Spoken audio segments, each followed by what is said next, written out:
कक्षा 11 विषय समाजशास्त्र वार्तालाप सामाजिक संस्थाओं को समझ। इससे पहले बेटा हमने इसमें पढ़ा था, हमने इसमें परिवार के बारे में पढ़ा, परिवार के कार्यों के बारे में पढ़ा, फिर हमने इसमें विवाह के बारे में पढ़ा, विवाह भी एक संस्था है। तो इस तरह से अब हम इसमें पढ़ेंगे आज नातेदारी कि नातेदारी होती क्या है। देखो, हम समाज में रहते हैं और हम किसी न किसी रूप में किसी से जुड़े हुए रहते हैं। और बेटा एक चीज और होती है कि हम किसी न किसी रूप में जो है एक रिश्तेदारी को ही कहते हैं, मतलब एक नाता उसको बोलते हैं कि जिससे हम किसी को संबोधित करते हैं। एक माध्यम होता है रिश्तेदारी जो है, एक नातेदारी जो एक अनुपम प्रथा है ये हमारे समाज की। रिश्ते नाते के आधार पर जो मानवीय संबंध बने होते हैं, यानी कोई सिर्फ हम दादा बोलते हैं, किसी को ताऊ जी बोलते हैं, चाचा जी बोलते हैं। तो ये जो है जो रिश्तेदारी के आधार पर जो हमारे मानवीय संबंध होते हैं, उन्हीं को हम नातेदारी कहते हैं। अब बेटा नातेदारी कितने प्रकार की होती है? ठीक, नातेदारी दो प्रकार की होती है।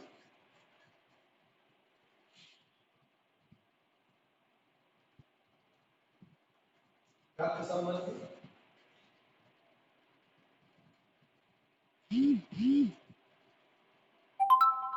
विवाह संबंध। दो प्रकार की नातेदारी है, एक रक्त संबंधी और एक विवाह संबंधी। ठीक, अब रक्त संबंधी नातेदारी के अंतर्गत कौन आता है? इसके अंतर्गत भाई बहन, चाचा ताऊ, भाई बहन, चाचा ताऊ, मामा, मौसी, ये आते हैं। अब मामा और मौसी कैसे? माता जी की तरफ से, माता जी से भी हमारा जो है, माता जी हमारी प्राथमिक नातेदार होती है। कहने का मतलब खून का रिश्ता होता है हमारा उनसे। तो मामा माता जी के भाई होते हैं, इसलिए जो है हमारा उनसे प्राथमिक नातेदार में वो आते हैं। तो इस तरह से जो है प्राथमिक नातेदारी यानी कि जो पहले रक्त संबंधी नातेदारी, कि इसमें वे नातेदार आते हैं जिनसे हमारा खून का रिश्ता होता है, जैसे चाचा ताऊ, भाई बहन, मामा, मौसी। ठीक, ये हमारे रक्त संबंधी नातेदार। दूसरे में जो है विवाह संबंधी, विवाह संबंधी नातेदार वो होते हैं जो हमारे विवाह के बाद नातेदार बनते हैं, जैसे दामाद, जीजा, फूफा। ये जिनसे भी हमारे संबंध, जैसे पत्नी है वो विवाह संबंधी नातेदार है क्योंकि उनसे हमारी शादी हुई है। तो जिन नातेदारों से हमारे संबंध जो है विवाह के द्वारा बनते हैं, विवाह के द्वारा कोई जरूरी नहीं कि हमारा विवाह हो, चाचा का विवाह हो। तो इस तरह से जो है विवाह के द्वारा जो हमारे नातेदार बनते हैं, उनसे हमें, उनको हम कहते हैं विवाह संबंधी नातेदार। भाभी, देवरानी, जेठानी, चाची, ठीक है, मामी, ये रिश्तेदार हमारे क्या होते हैं? विवाह संबंधी रिश्तेदार होते हैं। अब आती है नातेदारी की श्रेणी। इसमें है प्राथमिक, द्वितीय और तृतीय। प्राथमिक, द्वितीय और तृतीय। तो प्राथमिक नातेदार कौन होते हैं? जिनसे हमारा प्रत्यक्ष व्यवहारिक संबंध या रक्त संबंध होता है, जैसे भाई बहन, माता पिता और पत्नी, ये प्राथमिक नातेदार है। पत्नी क्योंकि विवाह संबंधी है, उससे हमारा प्रत्यक्ष रिश्ता होता है, उसको कहते हैं हम प्राथमिक नातेदार। प्रत्यक्ष व्यवहारिक संबंध, जिनसे मेरा विवाह हुआ है, यानी कि अब चाचा का विवाह हुआ है तो चाची मेरी प्राथमिक नातेदार नहीं होगी। क्यों? क्योंकि वो चाचा की प्राथमिक नातेदार है। मेरी प्राथमिक नातेदार होगी मेरी पत्नी, या आपकी शादी जिससे होगी वो आपका। मतलब प्राथमिक नातेदार में जो है वो लोग आते हैं जिससे हमारा प्रत्यक्ष विवाह संबंध, यानी कि मेरा जिससे विवाह हुआ होगा वो मेरी प्रत्यक्ष है। ठीक, प्रत्यक्ष नातेदारी है। और या तो फिर हमारा उनसे खून का रिश्ता होता है। फिर द्वितीय नातेदार, द्वितीय नातेदार में वो आते हैं जो हमारे प्राथमिक नातेदारों के प्राथमिक नातेदार होते हैं, जैसे दादा पोता, चाचा भतीजा, ये जो है द्वितीयक नातेदार आते हैं। बल्कि देवर भाभी भी द्वितीयक में आ सकते हैं। इस तरह से जो है कई सारे संबंध हमारे समाज में पाए जाते हैं। फिर है तृतीयक। तृतीयक में होते हैं जो हमारे द्वितीयक नातेदारों के प्राथमिक संबंधी होते हैं, यानी कि जो हमारे अब मौसा है, जैसे हमारे साडू, वो हमारे द्वितीयक नातेदार है। क्यों? क्योंकि हमारी पत्नी के प्राथमिक है तो हमारे द्वितीयक है पत्नी के। अब साडू का बेटा, इस तरह जो है हमारे उन नातेदारों को शामिल किया जाता है जो हमारे द्वितीयक नातेदारों के प्राथमिक संबंधी होते हैं। जैसे साले की पत्नी। अब साला क्या है? पत्नी तो मेरी प्राथमिक नातेदार है, उससे मेरा प्रत्यक्ष वैवाहिक संबंध है, लेकिन वो पत्नी का प्राथमिक है, तो जो मेरे प्राथमिक का प्राथमिक है वो मेरा क्या है? द्वितीयक है। तो साले की पत्नी तृतीयक हो जाएगी, क्योंकि मेरी पत्नी का प्राथमिक साला हो गया मेरा, और मेरा साला मेरा द्वितीयक है, और द्वितीयक के जो प्राथमिक है यानी उसकी पत्नी और उसका बेटा, ये मेरे तृतीयक नातेदार है।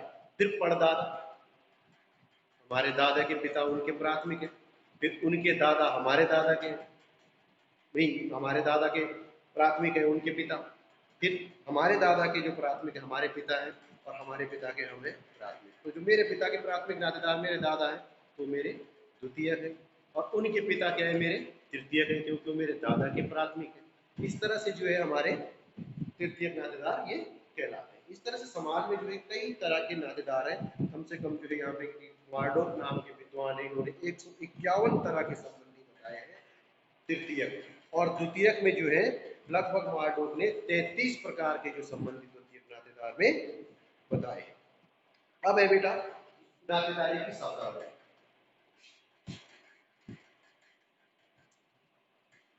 अब इसमें भी वर्गीकृत और विशिष्ट, इसमें भी वही आते हैं, वर्गीकृत और विशिष्ट।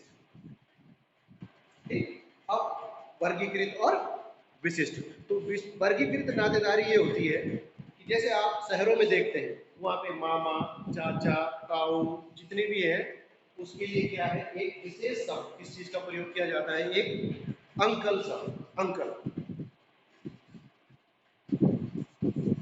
अंकल में जो है मामा भी आ जाते हैं, ताऊ भी आ जाते हैं, और सबके लिए जो है एक ही शब्द का प्रयोग किया जाता है, अंकल। चचेरे, ममेरे, फुफेरे भाइयों के लिए क्या? कजिन। ठीक, तो इस तरह से एक ही शब्द में जो है सबको लपेट दिया जाता है, मतलब वर्गीकृत, सबको जो है एक वर्ग में रखा जाता है। जैसे मामा, फूफा, ताऊ, चाचा, इनको क्या है? कॉमन एक शब्द क्या है? अंकल। ठीक, फुफेरे, ममेरे, चचेरे भाई, इनको क्या बोल दिया? कजिन। ठीक, अब है विशिष्ट नातेदारी। विशिष्ट नातेदारी में जो है वर्गीकृत, वर्गीकृत हो गया। अब विशिष्ट में क्या है? विशिष्ट,